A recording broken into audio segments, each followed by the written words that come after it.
саломам аз муҳаббат гирад оғоз, паёмам аз худованд гирад оғоз.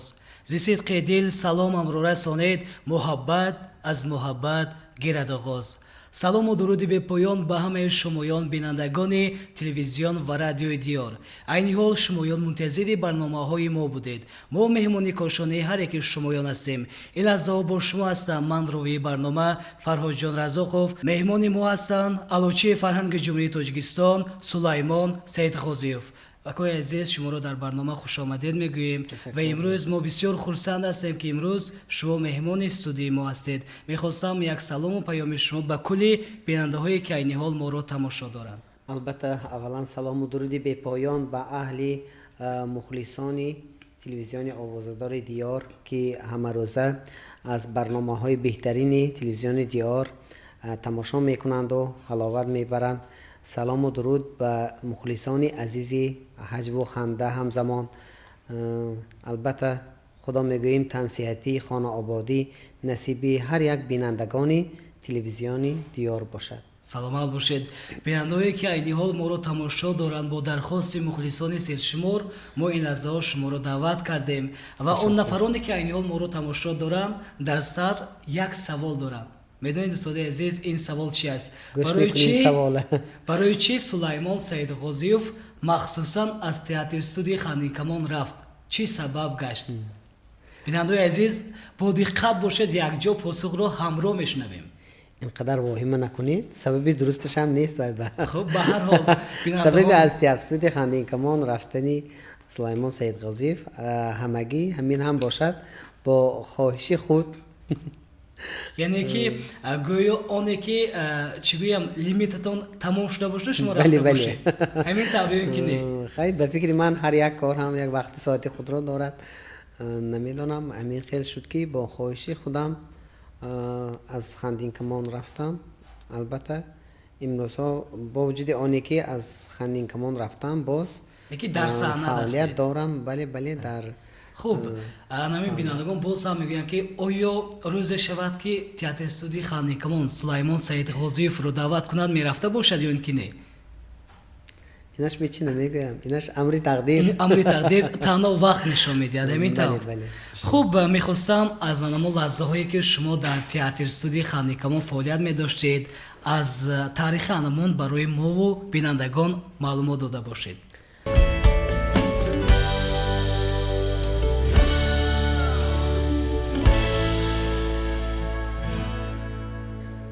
албатта таърихи театр студии Ханинкамон, оғози кор ин аз шаҳри бостонии Исфара оғоз шудааст, аз зодгоҳи ман ки ман худ зодаи Исфарамарз ҳастам. ман аввалан дар фестивал озмун, дар давраҳое ки мо кор мекардем, фаъолият мекардем дар шаҳри Исфара, ман дар беморхонаи марказии шаҳри Исфара кор мекардам. онҷо дар ҳамон давру замон андалебҳо буданд, бӯстон 1, 2, 3 ҳамин хел ташкилиҳо буданд, чорабиниҳо. мо онҷо бо саҳначаҳо байни шӯъбаҳо баромад мекардем. дар ҳамон ҷо як корманди телевизиони Исфара пас аз ҳамон баромади маро ба реклама мекун реклама даъват карданд. ин ҳам бошад ҳамон вақту замон газ оиди манамин сӯзишвории газе ки табиӣ аст, гази табиӣ ки халқ истифода мебаранд, бояд ки сари вақт маблағашро супоранд. барои ҳамон маро даъват карданд ки як барои халқ реклама омода карда бошем. онҷо мо бо ҳамроҳии Гулбаҳор Ғафорова фуромада мондем.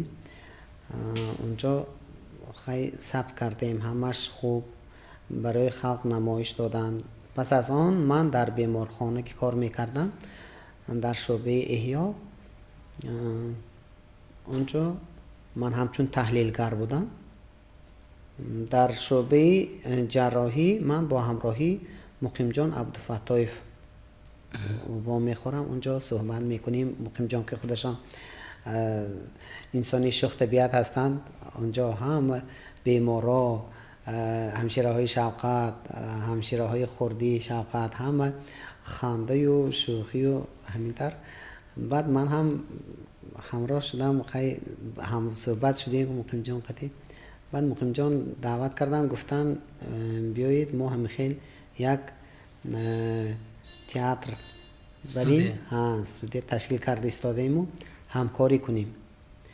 بعد اونجا اومدم و آن دوره ها مقیم جان عبدالفتاحیف با همراهی گلبهار غفارova در کلوبی حاضر جوابانی شهر اسفره کار و فعالیت داشتند. آنها که خود دانشجوی تکنیکومی شهر اسفره بودند، اونجا همین گروه تشکیل شدگی بود. کلوبی حاضر جوابان با نام اسفرینسکی جنتلمنی میگفتند. همان دوره که کلوبی حاضر جوابان بیشتر با زبان روسی بود، نامگذاریش هم زبان روسی بود، جنتلمن های اسفره. بعد اونجا من هم با آنها همراهی کردم، البته در نقش های اساسی نه، در نقش های عمومی باز میکردیم. بله، می آمدیم به شهر خوجند، برآمد ها میکردیم در کلوب های حاضر جوابان، در چهاربینی ها. بعدا رفتی همان مروری وقت مقیم جان عبدالفتاحیف کوشش کردند که یک تئاتر الهیده هجوی استودیو تأسیس دهند. این هم باشد خودشان، خودی من، گلبهار غفارova. بعد اونجا با 2-3 نفر بچه ها همراه شدند، تشکیل کردیم، یک برنامه کنسرتی آماده کردیم. نمیدونم کدام عید بود به فکرم، در خود اسفره نمایش دادیم. بعد مقیم جان عبدالفتاحیف که بسیار شخصی پرغیرت هستند، آن کس برنامه تلویزیونی تشکیل کردند. ما در طبیعت، در خانه مردم میخواین یک پارچه های کوتاه نمایش میدادیم. اولین فیلمی، ویدیو فیلمی که مقیم جان عبدالفتاحیف اونجا تشکیل کرده، ثبت کرده، برای کسیت آماده کرده بودن. در دوره ها دیست نبود، کسیت به آماده کردن. این هم باشد یک فیلم عجایب، فیلم هجوی در خود شهر اسفره، در زمرد، خودی در خوجند آمده ثبت کرده بودند. بسیار یک فیلم عجایب، فیلم هجوی بود. از همان دوره علکه مخلصان پیدا شدند، برای هجو و خنده روی آوردند. مخلصان روز از روز زیاد می شدند. ما چند مرتبه به آزمونی روز خنده 1 اپریل که برپا می شد به شهر خوجند، 1-2-3 سال به فکرم خطا نکنم پی هم آمدیم. فقط جایزه از همه بلند را گرفته رفتیم با صحنه های خود، شاه جایزه. پس از آن ما رو به شهر خوجند دعوت کردن، گفتن همانجا کار و فعالیت میپرید و یک فیلمی سال نوی، واقعه های سال نوی ثبت میکنیم، در همانجا شمایان نقش داریتان و اشتراک میکنیتان. ما آمدیم در آن فیلم که همان دوره ها رادیوی تیراز تا حاضر فکار و فعالیت دارد. آنجا البته راهبران خودی همان فیلم تشکیل کنندگان بودند. با تکلیف و درخواستی آنها آمدیم اونجا. فیلم ثبت شد، فیلم روی نوار آمد، فیلم ویدیو فیلم، البته فیلم واقعه های سال نوی. اونجا ما با قریب که اکثریت همون بچه هایی که در کلوبی حاضر جوابان اشتراک اشتراک میکردند در ولایت سوخ. اکثریت آنجا شرکت داشتند. ثبت کردیم. پس از آن بعد ما را گفتند در همین مرکز جوانان اگر شرایط آماده سازیم همینجا ترسودی خندین کمان فعالیت خود را ادامه دهد. ما راضی شدیم، راضیگی دادیم. البته اومدیم در خودی مرکزی ولایت سوخت شهر خوجند همون فعالیتی ترسودی خندین کمان را باز با راهبری مقیم جان عبدالفتاح ادامه دادیم. من در این وقت همزمان برای باز هم تکمیل دادنی اختصاص خود تحلیلگری به دانشگاه دولتی خوجند به نام اکادمی باباجان غفوروف به شعبه به فاکولته فنهای طبیعی داخل شدم، شعبه شیمی بیولوژی. اونجا من هم تحصیل میکردم و هم در ترسودی کار میکردم. همینطور ترسودی خندین کمان تا رفت مخلصان زیاد پیدا کرد، شهرت یار شد. در خودی مرکزی پایتخت شهر دوشنبه چندین مراتب البته برآمدهای ما بود. در تلویزیون ها برآمد میکردیم، خودشون دعوت میکردن. تلویزیونی سفینه، تلویزیونی پایتخت دعوت میکردن، رفته برآمد میکردیم. بعضی آزمون ها تشکیل میکردند، رفته برآمد میکردیم. همینطور خندین کمان یکی از استودیو های بهترین در جمهوری شهرت یار شد. خودی به شهر دوشنبه برنامه کنسرتی می رفتیم. خودی همون مخلصان خودشان آمده می گفتند که همین ترسودی خندین کمان نمره 1 در تاجیکستان بهترین صحنه ها گفته خودشان همینطور می گفتند. خیلی با مرور زمان آن وقت کانا دانا همراهی میکردن، در ترسودی خندین کمان کار میکردن. نمیدونم خیلی با سبب های گوناگون آنها رفتن. آنها گفتن ما اثری نه همون کانا دانا چه خیلی بودیم همه خیلی میشویم. کانا دانای خود رفتن. خیلی من گلبهار غفارова آیله برپا نمود، آیله برپا نمودند و یا از پی آیله خود شدند. البته صاحب فرزند امروز آیله خوشبخت. من خیلی باز ما فعالیت داشتیم. با رفتی زمان من با خواهش خودم از ترسودی خندین کمان رفتم. البته من کوشش کردم هم در ترسودی کار کنم و هم آن تخصصی که من الکی تخصصی بیولوژ گرفتم، ولی در دوام تحصیلم دانشگاه را ختم کرده دانشگاه دولتی خوجند را و متخصصی صاحب بیولوژی گشتم. خواستم همون دیپلمی که من کوشش و غیرتی خود را صرف نموده البته به دست گرفتم، خواستم آیدی همین کار و باری خودم هم کار کنم. خیلی مادامی که دو کار می شود برای از برای اکتش برآمدن بله دشوار. البته این طرفش قپید این طرفش میموند، این طرفش گرید این طرفش میموند. باید یک راه رو انتخاب کرد. یک راه رو باید انتخاب کرد. خیلی همین است. من به خلاصه آمدم که خیلی آن هنر و مهارتی که من در خود داشتم برای مخلصان، برای خلق پیشکش کردم. البته خلق مخلصان آن را به خود قبول کردند. من بسیار خرسند هستم از مخلصان عزیزم.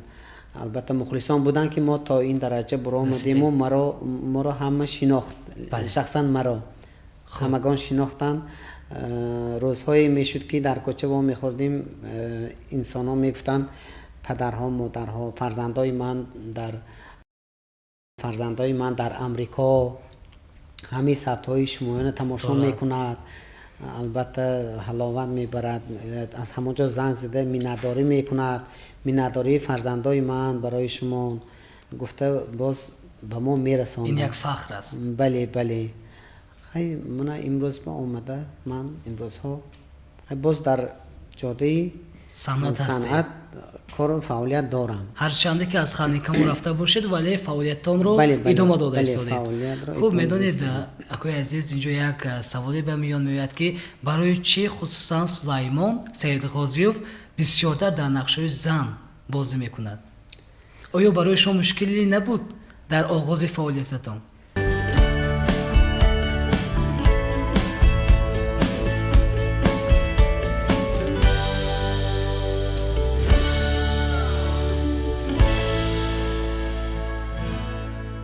البته هر یک کاری که هست در اول تا همان کار بشناسته شدن تا یک رخو روشی همون کار را فهمیده گرفتن. البته هر یک کار دشواری خود را دارد ولی من هم بسیار دشواری ها کشیدم، دشواری های پسی سر کردیم. خیلی مادامی که شخص خود را هنرمند حساب میکند باید که از عهده همه همان وظیفه هایی که در نظرش میماند با مشکلی ها باشدن باید که از عهدهش براید. من کوشش کردم همه طرفه.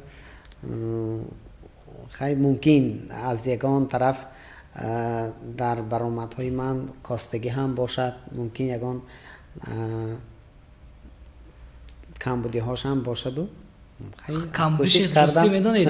یک وقتی که شما در برنامه کنسرتی خانیکمون نقش بازی میکنید بعضی از سرایندگان رو تقلید میکنید، انم رقص ها رو میمیکه میگویند که شما خودتون میآموزید یا که برای شما یگان نفر میآموزانند؟ نه من برای من یگان شخص تا به امروز ناآموزانیده است. من خودم با کوشش و غیرتی خودم در جاده صنعت من البته استادان دارم. استادانی من در جاده رقص کی هستم؟ و بینندگان هم میخواهند که فهمیده باشند. بله در جاده رقص من در حاضره کالجی صنعتی به نام صادرخان حافظ در شعبه خریوگرافی من تحصیل کردم. اونجا استادانی من فیروزه ایوب جان و گلندام ایوب جان و دو خواهران امک دختران روزه خلیمولی نه به من استاد هستند. اونجا نیل مکیمov نه خدا رحمت کند معلمی عزیز بسیار هم زحمت میکشیدن در جاده رقص کلاسیکی به ما درس می آموختن. باز دیگر اونجا استادان هستند حاضر نام فامیلشان و نام نسبشان در خاطرم نیست. ما هم بسیار از هر یکی آنها ممنون هستم، به هر یکی آنها سپاسگزار هستم که ما را تربیت کردن. خیلی من با وجود آنی که در خود امین چی میگوید صنعتی استعدادی بله رقص و هنرمندی را داشتم لکن به استاد البته نمیشد. البته راه بلد باید که باشد. من استادان ما خطاگی ما را اصلاح کردند، نازکی های صنعت رقص را آموختند. من امروز ها باشد من آموزگار. در کجا آموزگار هستید؟ بیایید دمینشم فهمیم که در کجا آموزگار هستید. آموزگاری رقص امروز ها در کاخ فرهنگی سغدیان فعالیت دارم. ولی عین حال در انسمبلی رقصی غفار ولامتزاده که اونجا هم بچه ها کار میکنند و هم دخترها با همراهی قابل جان بابایف که راهبری همون انسمبل غفار ولامتزاده را به عهده دارد همراه کار کرده استادیم. خوب بینندگان عزیز، برای هر یک شمایان تماشای خوش را آرزو میکنیم. این اعضا بسیار نفران ما رو پیگیری دارند و آن نفرانی که تازه بر شبکه ما پیوست گشتند برایتان میگوییم که مهمان استودیوی ما هستند علوچی فرهنگ جمهوری تاجیکستان سلیمان سید غازیوف. باز یک بار دیگر برای شما خوش آمدید میگوییم و راستی درباره تئاتر استودیوی خانیکمون معلومات گرفتیم و сабаби шумо ба судии ханикамон ҳамроҳ шудан ин дар беморхона аст бо ҳамроҳи муқимиҷон абдулфатоҳ фаҳмидав ва беҳуда он нафар дар ҳар як баромадҳояшон мегӯянд ки ҳеҷ гоҳ дурӯғ бошадам ба беморхона наравед мегӯянд барои ҳамин шояд ки шуморо чун як ҳамкасби худро дар он ҷо пайдо кардан барои ҳамин гуфта бошанд. хуб мо боз ҳам барномаи хешро идома медиҳем ва дар як барномаи консертии шумо ман пайхас кардагӣ ҳастам бинандаҳои азизе ки моро тамошо доранд онҳо ҳам пайхас кардагӣ ҳастанд ки шуморо як зан дар анҷоми анамон шоҳконсерти шумо мебӯсад. сабаб дар чӣ буд? агар дар хотиратон омада бошад мегуфтед ки чӣ гуна онҳо шуморо пай набурданд ки шумо мард ҳастед.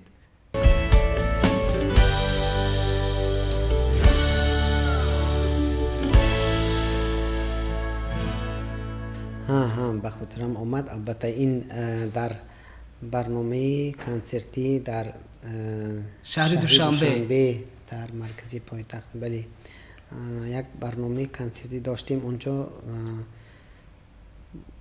мухлисон онҷо зиёд ҳастанд. ҳар боре ки консерт мемондим толораи мо пур аз мухлисон буданд. онҷо хай ман дар вақти нақшофарӣ будам. ман инқадар ба он эҳсосот додаам нашудам. бисёр одамон пас аз ҳамон барнома ба ман савол карданд ки ҳамон занҳо шумоя дониста бӯса кард ё надониста бӯса кард. албатта онҷо баромад ба дараҷаи олӣ буд. дар вақти ҳамон бӯса кардан ба ман боз як гулдастаи зебо тақдим карданд. хай ман ки онҷо аллакай дар нақш будаму боз нақши дар пеш истодаро бояд омода шуда иҷро мекардам. ман фикру хаёли фақат саҳнаро доштам. давидам даромадам, либосума иваз кардам, ба дигар нақш рост шудам. гулоя ба келинам супоридам, давида биромдам бо нақши худам офаридам. пас аз ба итмом расидани ҳамон барномаи консертӣ баъд ҳамон ду нафар ба назди ман омаданд.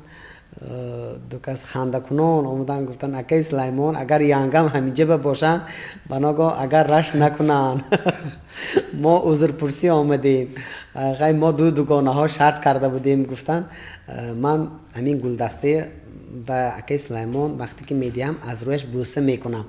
дугонам гуфт наметонӣ. ман гуфтам метонам, мебинӣ ман ҳамин корро иҷро мекунам. гуфта барои шарт буридан буроварда гула дода аз рӯтон бӯса кардам, мо узри мана қабул кунед. ман гуфтам хай ҳеҷ гап не, як бӯса буд аст. гуфта баъд вай дугонаш гуфт ин шӯх духтар ин бурд кард. шарта ман бой додам. гуфту ана ҳозир ресторан мерем, биёед акай Сулаймон ҳамроҳи мо янгама гиред, ҳамроҳ ресторан равем. ман гуфтам не, мо пас аз барнома ба хотима расид, мо бояд ки пас гардем ба хонаи худ, ба хуҷанд равем, ба назди фарзандо. гуфтам не, узри бисёр, ман бо ҳамроҳи шумоён наметавонам. онҳо гуфтанд хай мо рафтем, ба ҷои шумо ҳам мехӯрем. гуфтанд зиёфата нагуфтед ки барои мо сабой карда биёед?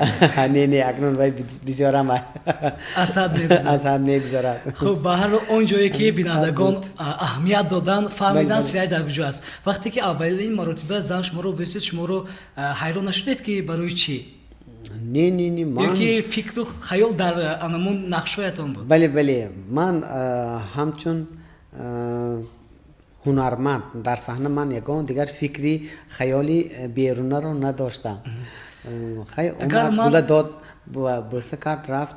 ман аз пеи нақшофарии худам ки ягон ҷоба камбудӣ нашавад, хатогӣ накунам ки мухлисон нороҳат бошанд, ман аз пеи баромадаи худам будам.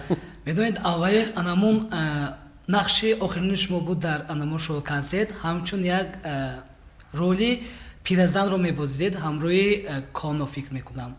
бале абдуллои фатулло, ҳамроҳи хи фатулло. бале дар он ҷо як суждаи аҷоиб буд, ҳамроҳ дуэт хондагӣ ҳастед. барои бинандаҳое ки моро тамошо доранд мехостам як порчае агар дар хотиратон бошад замзам мекардед. онҷо ҳозир албатта намоишҳо бисёр не, ҳозир фаҳмидам. шумо гуфтед, ман аллакай дарк кардам. он ҳамроҳ мебаромадем چولو کامپیر کامپیر. اونجا بحث میرفت بعد سرود میخوندیم من میگفتم ای مردکی به دندان دندانی تو کجا شد ای مردکی به دندان دندانی تو کجا شد بیسته بیسته زدن و آیمچه ها کجا شد بیسته بیسته زدن و آیمچه ها کجا شد بعد اونجا چاپ برای کامپیرش سرود میخواند همینطور بله باز یک اگر خطا نکنم شتم لبی قندت به شتم لبی کرپت به همینطور بوده به فکرم زیرا که ما هم بسیار میبینیم و در انمون سالی که کنسرت شما در دوشنبه شده بود باور کنید مخلص شما رو باز هم دوشنبه گردان بله بله بله بسیار اونجا مخلصان زیاد داشتیم تا حاضر زنگ میزنن میپرسن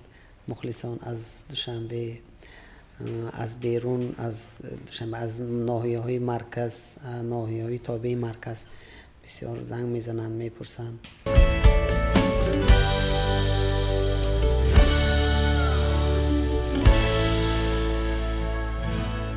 استاد عزیز شما چطور به تئاتر استودیوی کانو گلبهار دانو همراه شدید؟ دادری عزیز من البته به یگان گروه همراه نشدم و نمیشوم هم البته من امروزها با کار و فعالیت خودم آوار هستم البته به بحری بالید خاطری مخلصانی حجب و خنده بیشتر که برنامه کنسرتی کانو گلبهار دانا را استودیوی آوازه‌داری فریدون تشکیل میکند از من راهبری استودیوی فریدون خواهش کرد که بحری مخلصان در همون برنامه کنسرتی در یک دو صحنه ها شرکت ورزیده باشم البته من برای مخلصان شده خواهشی ماموریتی استودیوی فریدون را رد کرده نتوانستم گفتم مایلش برای مخلصان برای چی نه البته با همراهی کانو گلبهار دانا در دو کنسرت همراه اشتراک کردیم شرکت ورزیدیم آن هم باشد با طریق شرطنامه‌ای من با استودیوی فریدون شرطنامه کردیم من صحنه ها رو سیناری رو پیشنهاد کردن من گرفته آماده شدم با همراهی آنها نقش آفریدیم خوب بیننده‌هایی که ما رو تماشا دارن در آخران انمی شو کنسرتی تئاتر استودیوی دانا گلبهار و کانو شما نقش شما در چی بود؟ نقش من آنجا در یک صحنه خوشتامن را نقش خوشتامن را آفریدم خوشتامنی بعد چون از کمی هم باشد یک سخنهایش رو برای بینندگان گفته میدادید خوشتامنی که کلین کرده آمده است و کلینش اینقدر گپ را نمیگیرد و گپی خوشتامن را پسند نمیکند خوشتامن باید که به پسرش عرض کند از بالای کلینش گپی من نمیگیرد 60 سال باز گپی من گپ بود و امروز به آمده گپی من گپ نی تو زنت به گپ زدن نمیتونی انا زن و شوهر جنگ به می اندازد و خودش از جنگ و جنجالی آنها کیف و صفا میکند لکن در اصل وی زن و شوهر پسرش با همراهی کلینش یکان خیلی جنگ و جنجال نی هم تو برای گوشی مادر به همون داد و وای و فیغان و رسیدنش اونجا شوهرش برای زنش گردنبند طلایی میارد گولیت خفکر کشامی گولیت خفکر کشامی گردن آویز طلا رو میآویزد من میخواستم بیننده‌هایی که ما رو تماشا دارن در انمون چگونه که شما بازی کردید میخواستم انمون رو بازی کنید یک پارچه هم باشه بیاید بیننده‌های عزیز همراه تماشا میکنیم که چگونه است های شما من آمدید پسری من آمدم من خفه شما میگوید مادر جان شما چی شد کیزیخ کرد اینقدر شما غمگین من میگم زنجانه شما دیه زنجانه شما این خانه با گپی من گپ نشدم فقط گپی شما گپی زنی شما گپ گپی من یک طرف به ماندگی 60 سال باز من گپی من گپ بود و امروز به آمده گپی من گپ نشدم می خدا رحمتی داده جان کرد اگر زنده حیات می بود همین قدر من خارزار نمی شدم که این زنده قطار می دراری یک اون تو سخت که استا همین من داشت نام من میکردم بچه من بعد وای همین غضب اومده به خاطر اونه که شما خرسند شد اونا رول بازی میکردن. بله از روی چی سیناری ما پای زنش رو در خانه لطکوب میکند و حسابی من استا رفته پولو به غیلک زده رفته خرسند شده همین قدر زنش این جنگ کرساد است و اکنون این طرف فقط گپی من به گوش میکند که ایلنم گفته من از پشتای در گوش کرده و خیلی یعنی مقصد شما کلین رو عذاب دادن است. بله مقصد خوشتامان کلین رو عذاب داده برای خودش در آوردن. آخه در آخر در چی میگوین اگر به گفتی روسا گوین رحمکت آمد در آوردید؟ نه نشد. خب کلین با کاری خودش خب بیننده عزیز ما پارچه تماشا کردیم و اون سر لباسی که شما در صحنه ها به بر میکنید برای شما کی کمک میکند؟ برای من لباس ها رو بیشتر همسرم کمک میکند انتخاب میکند پیشنهاد میکند انا اینش برای همین صحنه موافق تر انا اینش پوشید باز خوشرویتر میبرد. در این برنامه کنسرتی ما من که در هر یک برنامه کنسرتی بیگان سرایندگان حافظ و حافظه ها تقلید میکردم. در این برنامه کنسرتی سالی نوی ما با همراهی اکی کریم جان چی کردیم غفوروف کریم جان نقشی من نقشی مینا رو بازیدم و اکی کریم جان نقشی یک سراینده حاضر دوشنبه از پایتخت هستم. بله حاضر به همه معروف بودیم که قدم قربان بله قدم قربان را اجرا کردن اجرا کرد. خب وقتی که شما انمون نقش های سرایندگان رو میبازید اونا از شما خفه نمیشوند که برای چی تنها مرا بازی کردید؟ نه به فکرم خیلی من که کوشش میکنم تا که همون چی رو تقلید کاری رو به درجه اجرا کنم که به عزت نفسی همون شخص سراینده نرسیده باشد. نقش شما بود در کدام کنسرت تئاتر سعودی خانکمان نمیدونم از آن دمیربگ عالیموف بود اگر دانیدگر یا اگر شما رویش رو بازی کردگی هستید بعد از آنی که خلق دید خودی دمیربگ دید به شما چی گفت؟ اگر در خاطرتون باشد. نه از من یکان شما در خاطرتون آمد کدام نقش شما رو گفته ایستادم؟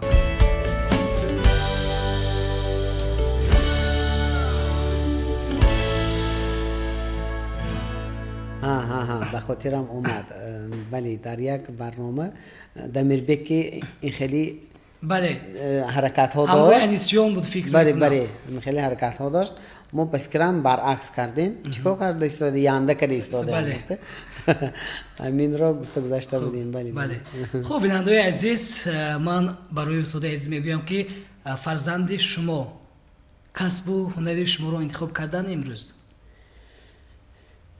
نه فرزندهای من بله انتخاب کردن گاهی هم خطا نمی کنیم و در جاده صنعت نه در جاده تخصصی که من گرفتم و امروز ها البته کم کم فعالیت دارم تخصصی بیولوگ فرزندم پسرم در فاکولته فنهای طبیعی امروز ها تحصیل دارد. بله دخترم کلانی دخترم باشد سیاستمدار بله اون بسیار سیاست را پیشه خود کرده است. دانشگاه دولتی حقوق بیزنس سیاسی تاجیکستان را ختم کرد.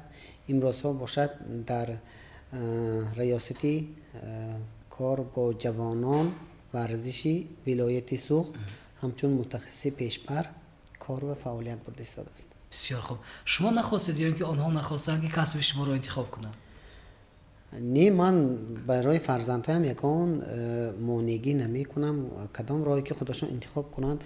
ای فرزندم کم کم چی گویم صنعت سرایندگی رو میتواند. بله سرود میسراید. خیلی باید تب و ذوق بها آنها خیلی که شما گفتید که شما هم رقاص هستید هم هنرمند هستید و نگفتید که هم سرایندگی هستید، در توی ها سرود میخونید و این حال ما رو که تماشا دارند و بسیارتر که شما در توی ها وا میخورید سرود میخونید، بسیارتر کدام سرود رو شما درخواست میکنند امروز ها بیشتر تقلیدی هم ستاره درخشانی اتحاد شوروی استراد اتحاد شوروی یلدوز عثمان و هم امروزه من بانی هنر که مخلصان زیاد نه تنها در تاجیکستان بیرون از مرز تاجیکستان بسیار مخلصان زیاد دارد. شبنمی سریا بعضی سرودهاش خواهش میکنن اما تقلید کاری که من در برنامه ها برآمد کردم خواهش میکنم. خیلی کوشش میکنم تانستگیمه برای مخلصا اجرا میکنم. بیننده عزیز، من ما هنرمند بودگیشان رو میدونیم، تماشا کردگی هستیم و بسیار نفران نمیدونم که آیا سرود خواندگی سلیمان سیدغازیف رو شنیده باشن یا اینکه نه. میخواستم از انتخاب خودتون یک 4 مصرع سرود رو زمزمه کرده باشید. شاید سروده باشد که بله در برنامه سال نوی من کوشش کردم به سراینده محبوب دوست داشته هر یک شخصی که البته با مهر و محبت صمیمی آن سراینده را دوستش می‌دارد احترام می‌کند، با وجود آنی که آن سراینده از تاجیکستان نیست، از دولتی با ما همسایه و دوست از ازبکستان یلدوز عثمانوف سروده تاجیکی سرایده آن را اون کس را من تقلید کردم در برنامه سال نوی. بسیار به همگان پسند آمد، بیشتر به پدران مادران و شخصیت های کلان سالتر همه رقص کردن همراه. این هم باشد یلدوز عثمانوف می سراید: یک لحظه یک ساعتی در خلوتی بی منتی با من بیمام تا با تو دارم دولتی. دریا مجو دریا منم دنیا مجو دنیا منم. دریا مجو دریا منم دنیا مجو دنیا منم. یار دلی تنهای تو تنها منم، هی تنها منم تنها منم تنها منم تنها منم. یار دلی تنهای تو تنها منم. بیننده عزیز، شما تنها نیستید و ما استودیوی تلویزیون و رادیو دیور همیشه با شما هستیم و خواهیم ماند برای بریده خاطر تعبیر شمایان عزیز. و اینجا میگفتید که در جاده صنعت استودیو شما کی است و هر نفر نمیتواند که سرود سراده باشد. بله در جاده صنعت چیزی که من علاقه گفته گذاشتم، استادان من از کالجی صادرخان حافظ یعنی که از همون جا آغاز گرفته است. بله من در همون کالج اون کمبودی هایی که در خود داشتم البته از استادان اصلاح کردم، باز از آنها بیشتر آموختم تا که پستی و بلندی کمبودی صنعت را اصلاح کرده باشم. خب من میخواستم سال 2019 برای شما چگونه سال بود؟ سال 2019 سالی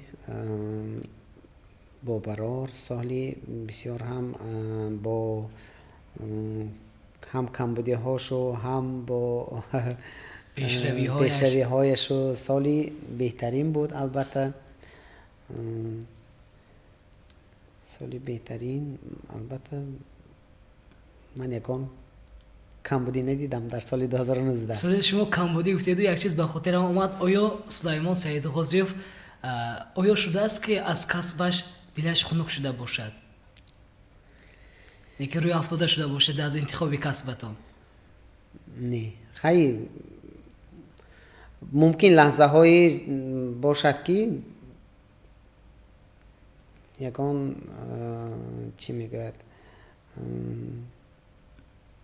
کمبودی ها یکان از کدام جهت ممکن شده باشد یکی که مهری برای چی صنعت. من همین کسب انتخاب کرده باشم. گفتم ممکن برای خودم سوال دادگی باشه. بودم، لکن من پشیمان نیستم، برای آن که من مخلصان زیاد دارم، مخلصان خود را دوست می دارم. مخلصان همه روزه تلفن میکنن، حال پرسی میکنن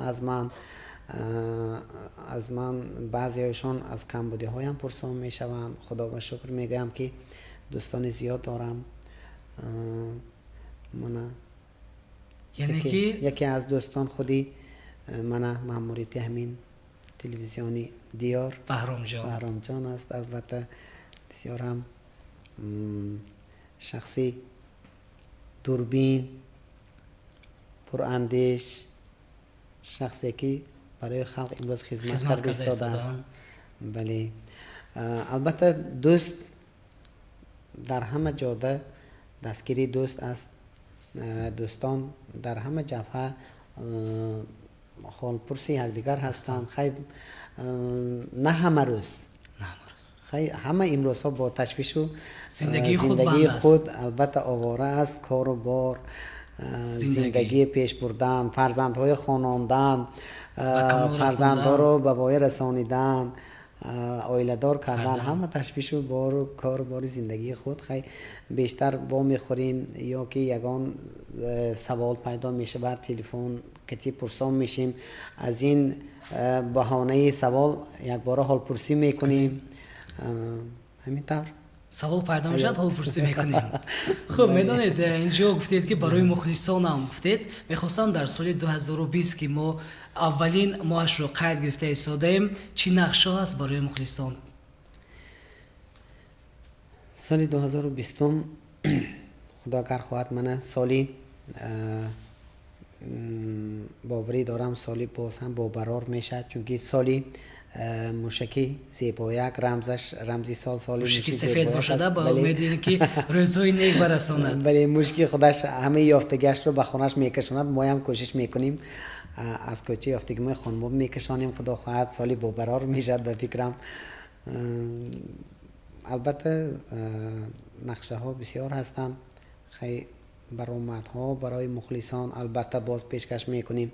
من الکی در آغاز سال نو برنامه های کنسرتی سالی نوی حسابی که در تعطیلی زمستانه بله و طالبگان در کاخ سغدیان من با همراه با راهبری حسنی کمال سراینده محبوب برنامه های کنسرتی از 2 تا 8 سنه تشکیل کرده بودیم. بسیار هم با درجه عالی گذشت. آنجا بیشتر کودکان رقص کردند، کودکان سرود سراییدند، صنعتکاران اونجا سرود سراییدند. خودی من در آنجا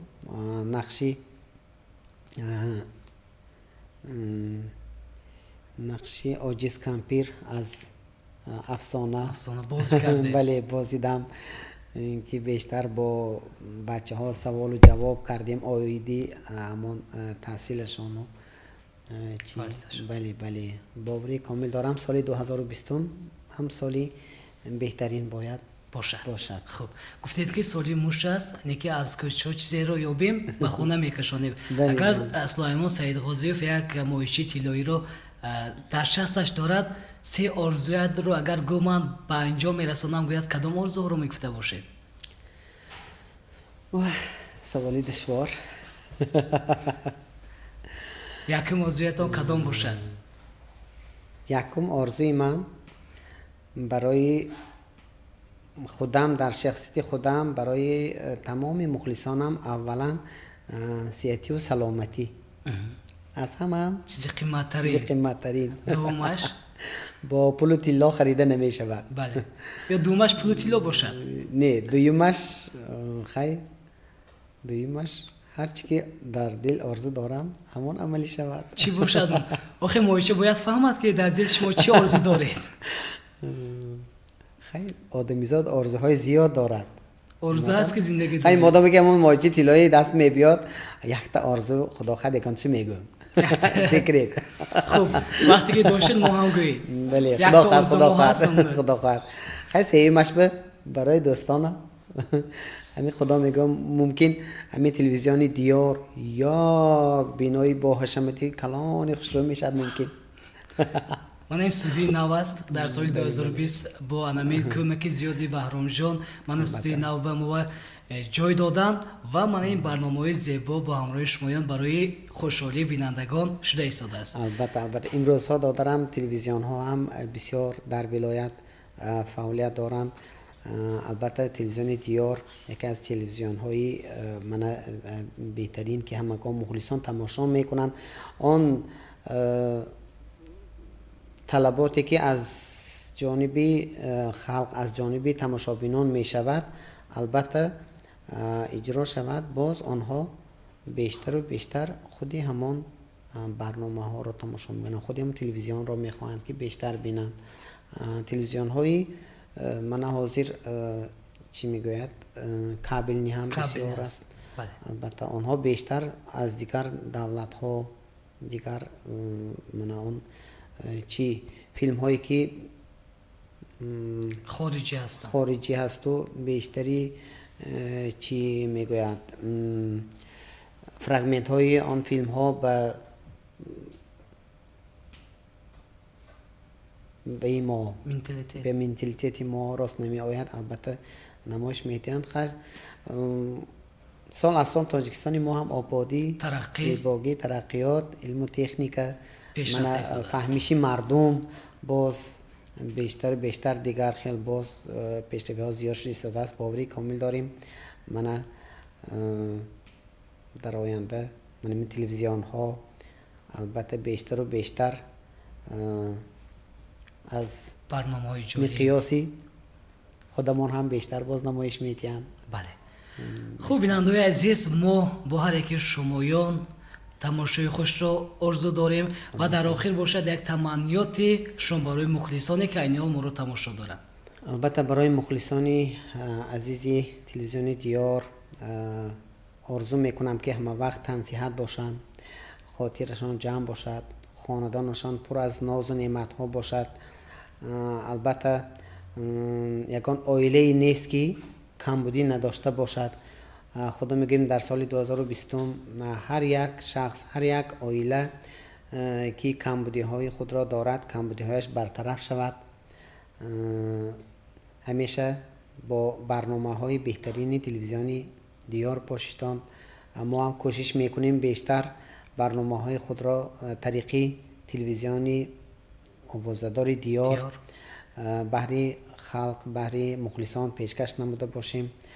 البته مادامی که همکاری هست البته پیشروی هم می شود در جاده صنعتکاران هم در جاده کسب و کار تلویزیون البته پیشروی باید که شود. خدا میگوییم واقع همه مخلصان عزیزی تلویزیون دیار تنصیحت باشند، خانه آباد باشند، سرشان درد نبیند، دلشان غم نبیند، همیشه همه کار و بارشان بسر کنن و نزد آینه نیلگون بیشته بیا یک تلویزیون دیار هم آنده تماشا کنن گفته از خاطرشان نبرارن. خب سلامت باشید. بار دیگر شما را خوش آمدید میگوییم.